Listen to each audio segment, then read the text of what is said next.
অনেকে হতাশ, ব্যক্তি জীবনে, পেশাগত জীবনে, পারিবারিক জীবনে হতাশ, চাকরি হয় না, ব্যবসায় মন্দা।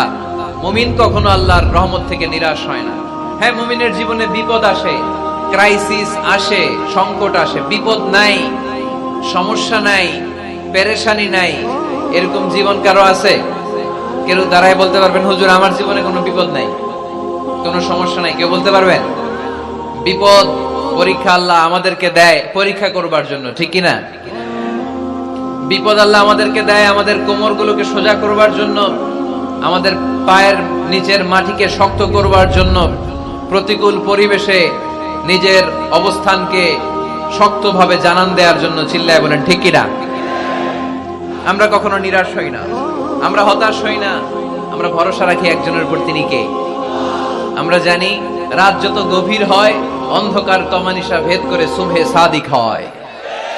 আমরা জানি গর্ভবতী নারীর যেদিন পেটের ব্যথা বেদনা বাড়তে থাকে ওই দিন নতুন মেহমান আগমনের সময় ঘনাতে থাকে।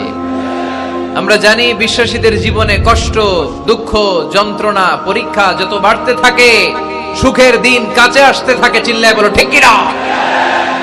এজন্য আমরা হতাশ হব না, হাল ছেড়ে দিব না।